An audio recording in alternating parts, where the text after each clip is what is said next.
कैसे रखता है पाप पुण्य का लेखा जोखा। कौन कहाँ कैसे रखता है पाप पुण्य का लेखा जोखा।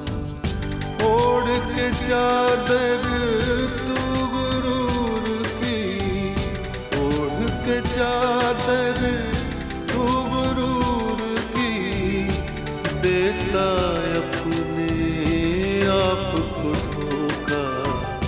कौन कहाँ कौन कहाँ कौन कहाँ कौन कहाँ। दीदी आपको पता है new light new satellite company के सीईओ मिस्टर वाधवा ने मुझे फोन किया था। तुम्हें सब कुछ याद है चित्रांश? पुरानी एक एक बात। मेरे डैड कितने धूमधाम से मेरी शादी करवाना चाहते थे, पर तुम्हारी प्रिय दीदी के पतिदेव नहीं रहे और मेरी शादी मातम में बदल गई। तू तो जानता है कितनी जिद्दी है। शादी की जिद की, शादी करके रही, अब हक मांग रही है, देख ले क्या करना है। मुझे भी मायावी पाप से अपने उपहास का लेखा जोखा पूरा करना है। नारायण नारायण नारायण। तो फिर देखिए आगे का दृश्य।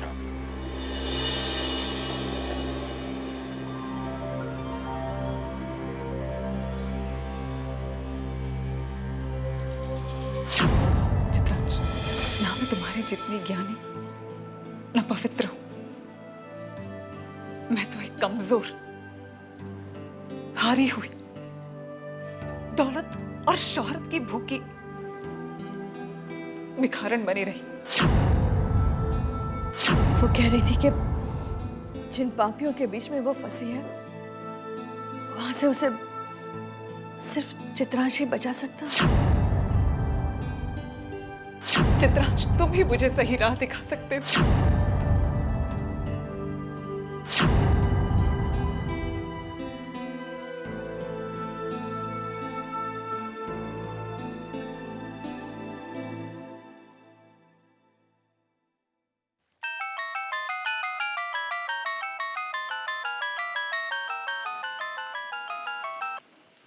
हाँ चित्रांश, बोलो। उर्वशी, मैं बोल रहा हूँ। मैं तुम्हारे ही फोन का इंतजार कर रही थी। बताओ क्या करना है मुझे? उर्वशी, कल तुम्हारा एक्सक्लूसिव इंटरव्यू हमारे चैनल से होगा, जिसमें बिना नाम लिए तुम उन पापियों को सावधान करोगी और अपनी जिंदगी की जो सोच तुम्हारे मन में है वो दुनिया को बताओगी, ताकि लोगों को पता चल सके कि उर्वशी की आत्मा कितनी पुण्य है, जिन्हें उन पापियों ने गंदा बना दिया था। ठीक है, मैं तैयार हूं। मन में किसी बात का भय तो नहीं है उर्वशी? नहीं, कोई भय नहीं, बस जल्दी है आत्मा पर चढ़ा गंदा मैल हटाने की। फिर चाहे जो भी हो, अंत में आत्मा ही तो साथ जाने वाली है। उर्वशी, अभी तो तुम्हारी आत्मा को एक बहुत बड़ी लड़ाई लड़नी है, पाप से। चलो फिर कल मिलते हैं। ठीक है।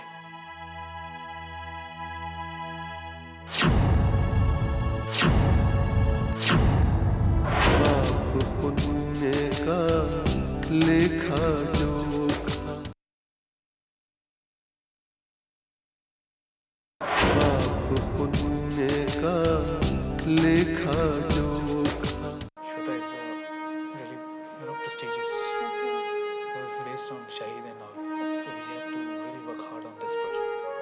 Don't worry, sir. I think we should be successful in this. Yes, we're on the way actually. So they'll be here like this. Hello, Shweta. Sandhya ji आ गई. Please come, have a seat. Very much on time. Well, ये है हमारी ankle miss Shweta. नमस्ते। नमस्ते श्वेता जी। मैं अपनी पूरी तैयारी से आई हूँ। पर अभी हम तैयार नहीं हैं संध्या जी, क्योंकि हमारा ये प्रोग्राम लाइव टेलीकास्ट है और मैं चाहती हूँ कि पहले एक रिहर्सल कर लें। इसलिए मैंने कुछ प्रश्न तैयार करके रखे हुए हैं आप चाहें तो उसका उत्तर दे सकती हैं, ताकि कहीं कुछ गड़बड़ हो जाए तो हम उसे ठीक कर लें। नहीं श्वेता जी, जब ये प्रोग्राम लाइव टेलीकास्ट है तो फिर इसे लाइव ही होना चाहिए। हमें दर्शकों को धोखे में नहीं रखना चाहिए, क्योंकि कैप्टन राकेश को धोखे और फरेब से सख्त नफरत थी, और ये प्रोग्राम उनकी श्रद्धांजलि का एक सच्चा प्रोग्राम है। आप जो भी प्रश्न मुझसे पूछेंगी मैं आपको उसका वही जवाब दूंगी। Great, that's very good. मेरे ख्याल से इसमें एक रियलिटी भी होगी। सर, मुझे कोई एतराज नहीं, आपका क्या ख्याल है? हाँ, देखा श्वेता, एक आम इंसान और महान इंसान में फर्क। खास इंसान कोई भी बात तर्कसंगत व सैद्धांतिक करते हैं, जबकि आम इंसान न बात करने से पहले सोचते हैं, न बात करते वक्त, न बात करने के बाद। श्वेता, आप इस इंटरव्यू को एक खास इंटरव्यू बनाइए, राइट? सर, संध्या जी के आने से ही ये इंटरव्यू बहुत खास हो गया है। आज हमारा ये एक्सक्लूसिव इंटरव्यू देश की बड़ी बड़ी हस्तियां देख रही हैं, क्योंकि प्रिंट मीडिया ने इसे बहुत कवरेज दिया हुआ है। राइट। हाँ, मैंने भी अखबारों में पढ़ा था। तो कैप्टन राकेश की अचानक हुई मौत के बारे में और सरहदों पर हिफाजत के बारे में उनकी क्या सोच थी, जानना चाहते हैं। आई थिंक आप लोगों को स्टूडियो जाना चाहिए, क्योंकि टेलीकास्ट में थोड़ा ही वक्त रह गया। Yes sir. Sandhya ji,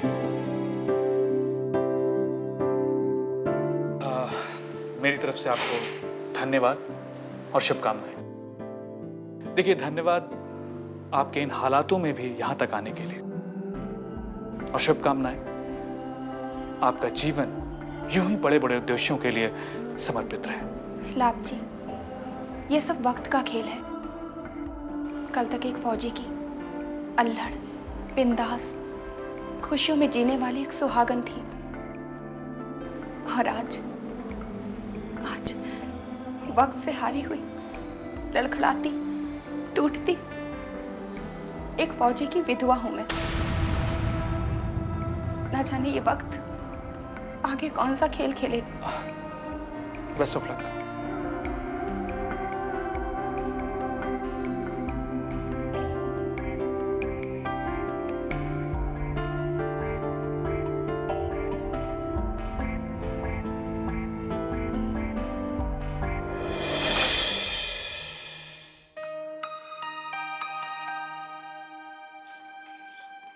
May I come in, sir? आइए आइए, बैठिए बैठिए। Thank you sir. ये है मेरे प्रोजेक्ट की file. Good good good, excellent excellent.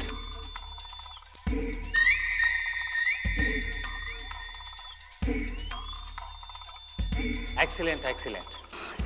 Sir, ये फाइल उल्टी पढ़ रहे हैं आप। सर्वेक्षणी, अरे फाइल वाइल में क्या रखा है? मैं तो चेहरा पढ़ता हूँ, चेहरा। इंसान के चेहरे पर देखता हूँ इंसान क्या है और इंसान क्या कर सकता है, और मैं आपका चेहरा पढ़ रहा हूँ। तो मेरा चेहरा क्या कहता है सर? यही कि आपका चेहरे का माथा उठा हुआ है, जिसका मतलब है कि आप बहुत ही इंटेलिजेंट हैं, और आपके आंखों में जो सपना है उसको पूरी करने की पूरी चमक है, जिसका मतलब है कि आप पॉजिटिव थिंकिंग की है। और आपके चेहरे से, आपके चेहरे के बनावट से पता चलता है कि आप बहुत ही ज्यादा सोचती हैं आपके अपने टारगेट के बारे में। सर, ये बात तो सही है। अरे इतनी खूबियां जिस इंसान में हो, उसकी फाइल वाइल क्या पढ़ना। मिस सर्वेक्षणी, आप इस प्रोजेक्ट पर काम कर रही हैं। Done, don't worry. लेकिन सर, ये तो करोड़ों अरबों का प्रोजेक्ट है। क्या आप अपने एक्सपर्ट्स, अपने इंजीनियर्स, अपनी टेक्निकल टीम इन सब की सलाह नहीं लेंगे? क्या आप मेरा प्रेजेंटेशन नहीं देखेंगे सर? अरे मैं तो आपको पहचान गया हूं ना, बडिंग इंडस्ट्रियलिस्ट की सर्वेक्षणी, मिस्टर प्रेम विलियम की खोज। Annapurna William group of industries के साथ काम कर रही थी ना, फिर अचानक आपका प्रोजेक्ट बंद हो गया। पाप पुण्य का लेखा जोखा, पाप पुण्य का लेखा जोखा। ओह, तो आपको पता चल गया है मेरे बारे में। ठीक है सर, अब आप समझ ही गए हैं कि ये प्रोजेक्ट किसका है। तो अब तो ये प्रोजेक्ट मुझे नहीं मिलेगा, क्योंकि जो प्रोजेक्ट प्रेम विलियम बंद कर देता है उस पर एक फ्लॉप प्रोजेक्ट की मोहर लग जाती है। मैं चलती हूँ। सर्वेक्षण, मैंने कहा ना, मैं फाइल नहीं पढ़ता, मैं तो चेहरा पढ़ता हूँ, चेहरा। सर आप एक बार फिर से सोच लीजिए, क्योंकि मैं एक बार टूट चुकी हूँ। अगर फिर से टूट गई तो बिखर जाऊंगी। मिस सर्वेक्षणी जी, आप कल कॉन्ट्रैक्ट साइन कर रही हैं। Thank you so much sir, thank you so much. मैं अभी ये खुशखबरी मम्मी पापा भैया सबको सुनाती हूँ। Okay okay, bye. See you tomorrow.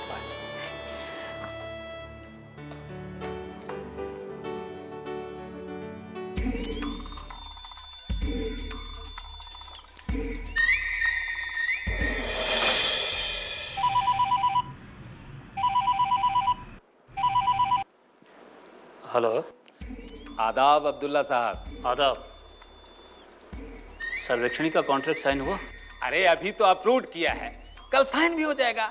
अरे प्रोजेक्ट आपका, पैसा आपका, काम तो होना ही है।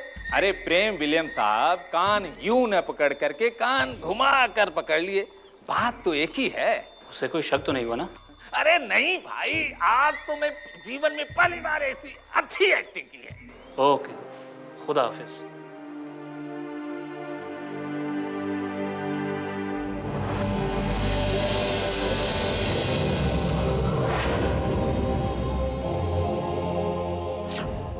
poppunni.com के दर्शकों का स्वागत है।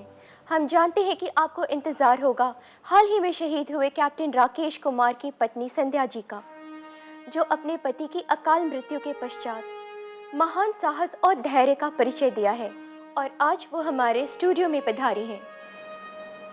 नमस्कार। उम्र गुजरने से इंसान बूढ़ा होता है, वतन तो वो है जो गुजरे उम्र तो जवां होता है। हजारों साल का बचपन, हजारों साल की जवानियाँ क्यों ना हो उस देश की जिस देश पर होते हैं शहीदों की कुर्बानियाँ। संध्या जी, शहीद कैप्टन राकेश की आप पत्नी हैं, और एक पत्नी से बेहतर अपने पति को कोई नहीं पहचानता।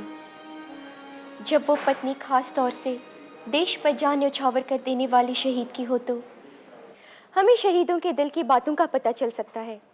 क्या बताएंगे आप हमें कैप्टन राकेश के बारे में? मैं उन्हें सिर्फ 3 सालों से जानती थी, जब से वो मेरे पति बने। लेकिन हमेशा मुझे ऐसा लगता रहा जैसे मैं उन्हें सिर्फ 3 सालों से नहीं, बल्कि जन्मों से जानती हूँ, क्योंकि वो कोई मामूली इंसान नहीं थे। उनकी बातें भी खास बातें हुआ करती थी। कैसी खास बातें? ऐसा लगता था जैसे वो इस बात को जानते थे कि कभी भी किसी भी पल वो शहीद हो सकते हैं। और एक दिन ऐसा ही हुआ। उनके जीवन की कोई एक ऐसी घटना जिससे ये पता चले कि वो एक सच्चे देशभक्त, एक सच्चे फौजी थे। वो देश के नाजुक हालातों को देखकर तड़प उठते थे, खासतौर से देश में हो रहे आतंकवाद और सरहदों पर हो रही घुसपैठ को देखकर। इसके बारे में उनके ख्यालात क्या थे? जब भी कोई निर्दोष, कोई मासूम किसी आतंकवादी हमले का शिकार होता था, उनका दिल तड़प उठता था।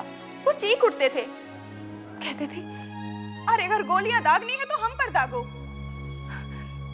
फौजी के सीने से गोलियां टकराकर वापस चली जाएंगी, खून बहाना है तो हमारा बहाओ।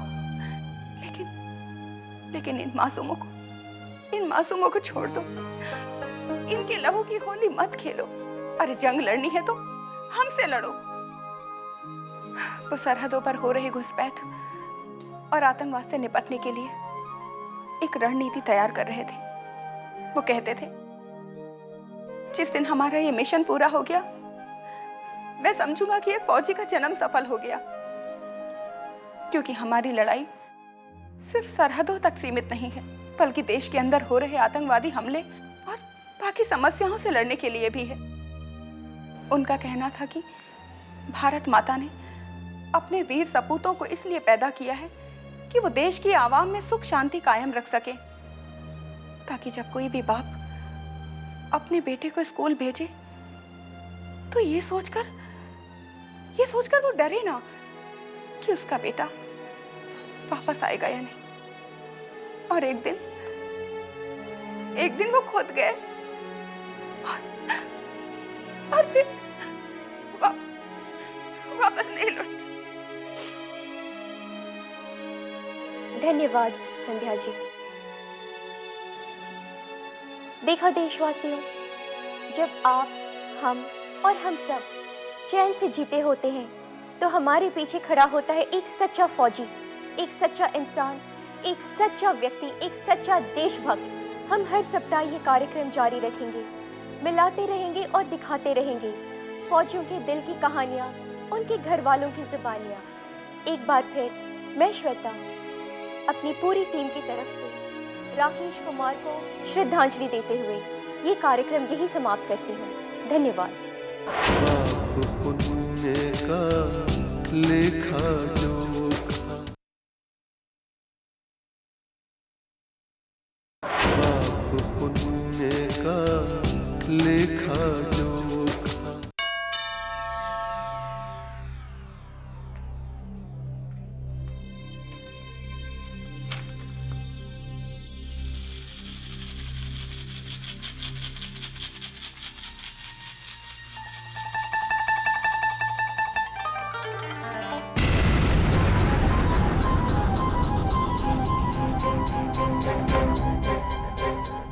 समझ गया। आज हमारी जन्नत, हमारे दिल की ठंडक हमसे रूठी हुई है। कोई बात नहीं, मना लेंगे, मिन्नतें करेंगे और वो मान जाएगी। और वैसे भी पति पत्नी में रूठना मनाना तो चलता ही रहता है। बस आरसी साहब, बस इस पवित्र रिश्ते पर अब पत्थर मत मारिए।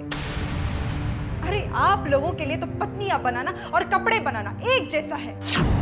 पहली से दिल भर गया तो दूसरी बना ली, और अब शायद तीसरी की तैयारी है। सारे मर्द एक जैसे। देखो रूपरानी, तुम मुझे ताने दो, मैं उनके जवाब दूं। इन बातों से क्या हासिल होने वाला है?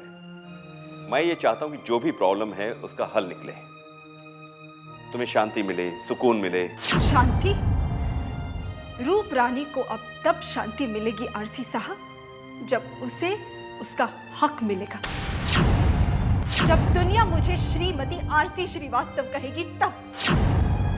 जब मैं पार्टियों में, फंक्शंस में, आम बाजारों में, होटलों में, रेस्टोरेंट में आपकी बाहों में बाहें डालकर घूमूंगी, तब शांति मिलेगी मुझे। बताइए आरसी साहब, क्या आप तैयार हैं? क्या आप तैयार हैं मुझे ये सब देकर मेरे हृदय को सुख शांति देने के लिए? Shut up! I say just shut up! फिर वही खिस्सा बेटा रिकॉर्ड लगा दिया। पहले जिद की शादी की, अब नाम चाहिए, रुतबा चाहिए। होटलों में, क्लबों में तुम्हारी बाहों में बाहें डालकर घूमूंगा तो दुनिया क्या कहेगी? बूढ़ी घोड़ी लाल लगाम। अरे ये उम्र है मेरे बच्चों की, मेरे दामादों की घूमने फिरने की। तुम्हारे साथ घूमकर मुझे अपना मजाक नहीं उड़वाना।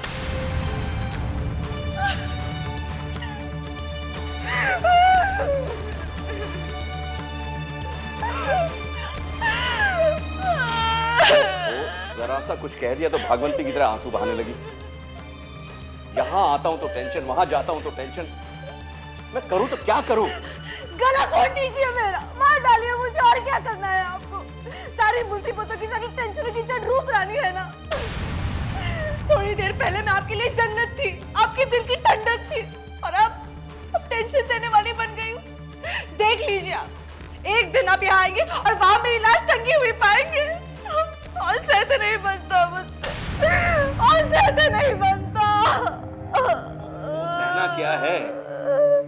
देखो रूपरानी, तुमने जो कुछ कहा मैंने किया, पर मेरी अपनी कुछ मजबूरियां हैं। मेरे सामने मेरे बच्चों का भविष्य है। हाँ, आपके तो बच्चे हैं, बीवी है, घर है, इज्जत है, शान शौकत है, दौलत है, सब कुछ है आपके पास। लेकिन आपकी इस पत्नी के पास क्या है आरसी साहब? मेरी तो गोद भी खाली है और जेब भी खाली। बस एक गुमनामी जिंदगी है। अपने अरमानों को, सपनों को मार मार कर जीने की जिंदगी।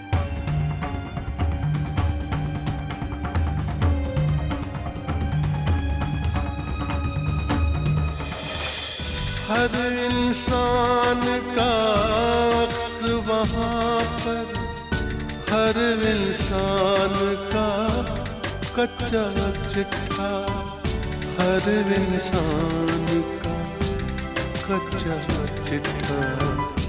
हाज़िरी सबकी लगती एक दिन, एक पल में ही फैसला होता कौन कहाँ